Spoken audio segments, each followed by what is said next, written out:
अस्सलामुअलैकुम। मोहम्मद अज़ीज़ सिद्दीक़ अपने programme match views के साथ हाज़िर खिदमत है। 14 मई 2025 और मई का महीना भी ख़त्म होने को है।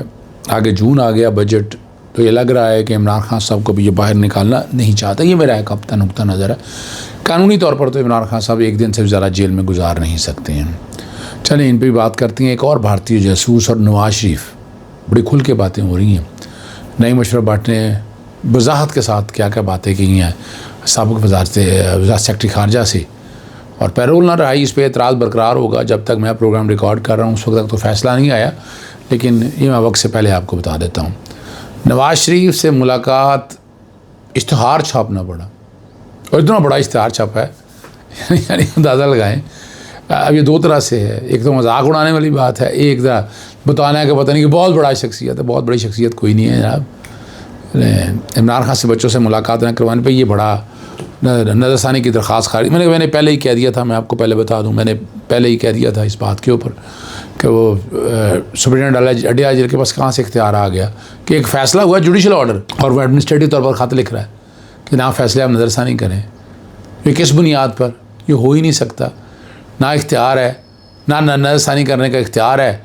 जज के पास जाना था, बड़े फोरम पे जाना था, वो आप गए नहीं, टाइम बार्ड हो गया।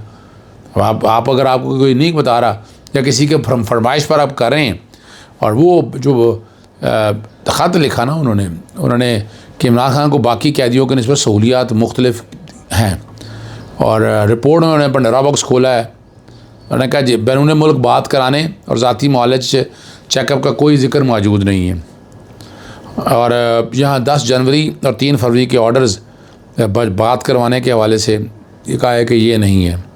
नाहक और नाजायज़ बता रहे सहूलियत इन्जॉय कर रहे हैं, दूसरे को कैदी भी सहूलियत का मुतालबा कर रहे हैं, और यहाँ बुनियादी हकूक़ मुनाफी की बात कर रहे हैं, आर्टिकल 25 की बात कर रहे हैं, और कह रहे हैं ये निज़ाम जो है ना ये इम्तियाज़ी सलूक है। और ये वो बातें सारी करके जेल रूल्स के कॉन्टेक्स्ट के हवाले से बात। मैंने आपको पहले भी कहा था, याद है मैंने पटिशन भी फाइल की हुई है कि इमरान खान साहब को वहाँ कमीशन भेजा जाए। Jail rules, jail prison act, prison rules, और उसके बाद मैंने कहा कि जनाब ICCPR, universal declaration of human right, national mandatory rules, इन सब पे अमल दरामद। इमरान खान का हक़ है जो नहीं आप दे रहे। अगर नहीं लिखा जेल रूल्स में तो क्या बात नहीं कराएंगे आप? व्हाट्सएप यानी कॉल और टेलीफोन को व्हाट्सएप कॉल में फ़र्क क्या है? अगर ऐसी बात थी तो नज़रसानी में जाते। नहीं गए आपने खुद रास्ता ख़त्म किया, आपने खुद दरवाजे बंद किए आपने लिए। जजिस ट्रांसफ़र केस के हवाले से भी मैं बात करता चलूँ, वहाँ वजह बता दी कि ये क्या हुआ। उन्होंने साफ कहा कि जनाब चीफ़ जस्टिस आमिर फ़ारूक के बाद अपनी मर्ज़ी का चीफ़ जस्टिस ढूंढना था, तो इसलिए जजिस ट्रांसफ़र किया गया। और जो ख़त लिखा वो ख़त आपकी एजेंसीज़ इस हवाले से, तो एक जज साहब के हवाले से रिमार्क्स आए कि वो कहते हैं जी मैंने मेरे से रब्ता किसी ने किया। कुरान मजीद की कसम खानी चाहिए। अब लाजमी तो नहीं है कि कई दफ़ा बंदा खुद आता है, इनडायरेक्ट तरीके से पैगाम रसानी होती है, कोई दोस्त बाब आकर समझाता है या इशारतन बात करता है, तो ये बड़ा मुश्किल काम है। इसलिए हलफ का तकाजा जो मुतालबा है वो किया जा रहा है। जज इसकी ट्रांसफ़र की कल पे रख दी है, कल ट्रांसफ़र कर दी है, और कल जुमेरात है, उसके बाद जुमा है।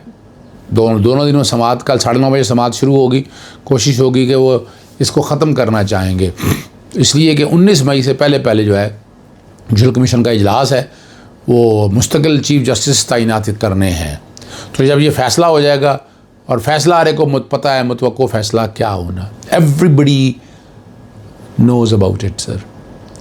एक और बड़ा भारतीय जासूस जो है वो गिरफ़्तार कर लिया। साबिक़ सेक्रेटरी ख़ारजा एजाज़ चौधरी ने, बड़ा तहलका अंगेज़ इंटरव्यू है, और नई मशवरा भट्ट ने बहुत कुछ खोल के रख दिया, और उन्होंने इंकशाफ किया है कि गुलभूषण यादव के बाद ईरान के रास्ते बलूचिस्तान में ऑपरेट करने वाले भारतीय जासूस चक्रवेदी को पाक फोर्सेस ने गिरफ़्तार किया।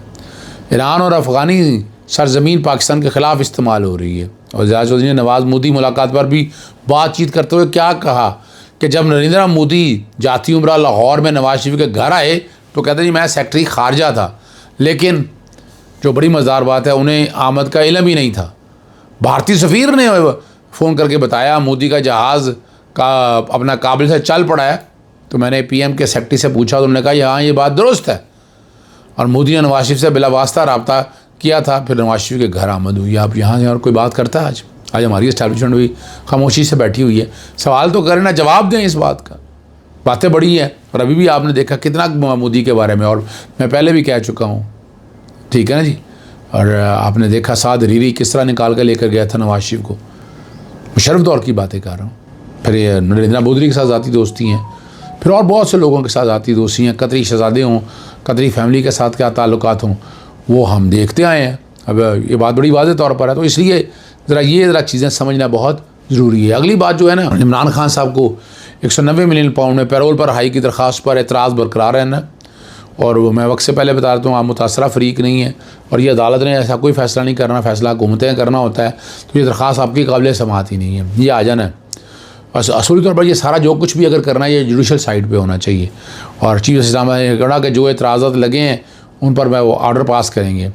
190 मिलियन पाउंड में इमरान खान साहब की पैरोल पर रहाई की दरख्वास्त पर एतराज़ात के साथ समाअत हुई, और कायम काम चीफ जस्टिस सरफराज डोगर ने ऑफिस एतराज़ात के साथ समाअत की, और उन्होंने कहा कि जो एतराज़ात लगे हैं उन पर मैं ऑर्डर पास करूँगा। और रजिस्टर ऑफिस ने एतराज़ किया था पैरोल पर रहाई की दरख्वास्त मुतासरा शख्स की जानिब से खुद दायर नहीं की कि इससे दूसरे शख्स के लिए ऐसा रिलीफ कैसे मांगा जा सकता है, और ये शख्स की रिहाई मांगी जा रही है।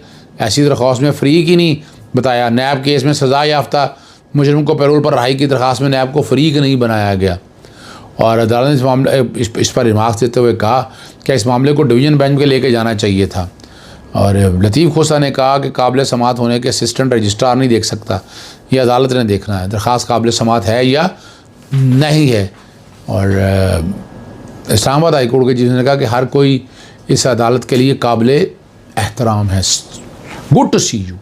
चलें, नवाज शरीफ और मुलाकात के लिए आखिर इश्तहार छापना पड़ा, बहुत बड़ा इश्तहार छापा है। दोनों तरह के हाकम अवाम से मुलाकात नहीं करते, एक जिसके गर्दन में सरिया हो और अवाम को कीड़े मकोड़े समझता हो, और दूसरा जो अवाम से खौफ से मुब्तला हो। वरना कोई भी इतना मसरूफ़ नहीं हो सकता कि अवाम का खादम अवाम से मुलाकात के लिए वक्त ना निकाल सके। और इसके लिए इश्तहार छापना पड़ा, और ख़तीर रकम खर्च होगी। मैंने पूछा कितने पैसे खर्च हुए हैं, और ये नवाज शरीफ की तस्वीर लगाई गई है, और नेज़ इश्तहार में ये भी लिखा है कि 2014 में मुलाकात की अपील की गई थी। मोहतरम कायद से चंद रोज़ कबल एक नौजवान जो है ना पैदल नवाज शरीफ से मुलाकात के लिए जाती उम्र पहुँचा, और मुलाकात के बगैर ही धक्के दिए भेज दिया गया। इश्तहार देने वाले मासूफ भी जानते हैं मुलाकात मुश्किल होगी, और दूसरी जानब इज़्ज़त के लाले पड़े हैं, मगर जो मर्ज़ी के नसीब में क्या हो, खुद अभिनंदन खुद जहाज़ उड़ा के आ सकता है, और चप्पल नसीब में हो तो नवाज शरीफ खुद चल कर जा सकता है। चप्पल वैसे जॉर्ज बुश भी खा चुके हैं, ये रिकॉर्ड की बातें हैं। चीनी तैयारों से इंडियन एयरफोर्स के लिए ख़रीदे गए राफेल तैयारे की दुर्गत बनाएगी तो पाकिस्तान के बीम्स ने खूब आत्मा रोली उनकी, और इसके बाद साथ चीन ने भी खुद मिट्टी पलीत की।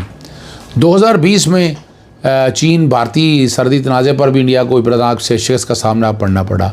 लद्दाख चीन से छीना गया था इलाका था, और 1961 में भारत ने वहाँ सरहदी चौकियाँ कायम करना शुरू कर दी थी। अब चीनी मीम्स ने भी इस जंग का खूब तड़का लगाया, और इंडियन मीडिया पर, और उन्होंने बगैर लगे लिपटी कह दिया कि पाक चीन दोस्ती उसकी सालमियत पर आप बात नहीं कर सकते। और इस बात के नतीजे में आप समझिएगा भारत को बहुत गुस्सा आया, और उन्होंने चीनी चैनल्स पर भी पाबंदी लगाना शुरू कर दी। ग्लोबल टाइम्स पर पाबंदी लगा दी है, पाकिस्तान के 2 ममालिक तरक्की के चैनल्स पर भी पाबंदी लग चुकी है। अब ये भाग रहे हैं, पाकिस्तान में तो वैसे ही आवाज़ बंद कर देते हैं। कल आपको पता है इमरान खान के बच्चों सलेमान और कासिम इंटरव्यू किया, जो पूरी दुनिया में देखा गया। उन्होंने इमरान खान साहब की ज़िंदगी के जो ख़तरात लाहक हैं उसके बारे में बात की, और जेल में बरते जाने वाले रवैये पर, बाप की साबित कदमी पर, और उनके वालिद बात ना करवाने पर बात की। और वैसे भी बच्चों से अदालत के अहकामत के बावजूद बात नहीं करवाई जाती। तौहीन अदालत पर तौहीन अदालत होती है, दरख्वास्तें भी ज़ाहिर होती हैं, मगर जो जेल में शायद को कर्नल साहब बैठे हुए हैं उनके आगे सारा निज़ाम बेबस नज़र आता है। और पहला नतीजा मौसूल हो गया, और नरसानी की दरख्वास्त सुप्रीम कोर्ट जेल ने दाखिल की और वो ख़ारिज कर दी है, और बड़ी ज़बरदस्त दरख्वास्त वो तरीके से जिस तरह से ख़ारिज की है आप वहाँ से अंदाज़ा लगा सकते हैं। पूछने वाला कोई नहीं ना इन लोगों को, और ना तौहीन अदालत का डर या खौफ है अदालतों से उन्हें।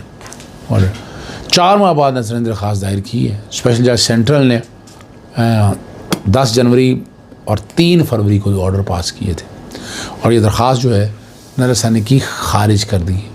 और ये इस तरह उन्होंने ट्रीट किया, इस तरह ट्रीट किया कि जैसे पता नहीं वो अफसर है अडियाला जेल का सुप्रिटेंडेंट। अरे तो अदालत ने चपेट मारी है इमरान खान की जेल के सहूलियात के हवाले से। और रिपोर्ट बड़ी अजीबोगरीब सी सामने आई है, बहुत अजीबोगरीब सी रिपोर्ट सामने आई है। जेल हुकाम ने स्पेशल जज सेंट्रल के सामने जमा की रिपोर्ट में इंकशाफ किया है। और इमरान खान जेल के हवाले से इल्ज़ाम लगाता है कि वो जेल में नाहक कैद हैं, लेकिन यहाँ जो बात आप सामने आ गई है उन्होंने दूसरी सहूलियत के हवाले से मैं आपके सामने बात कर चुका हूँ। जजेस ट्रांसफ़र केस में मैंने आपके सामने सारी पोजीशन सारी सामने रख दी है। इजाज़त चाहता हूँ। अस्सलाम वालेकुम, अल्लाह हाफ़िज़, पाकिस्तान जिंदाबाद।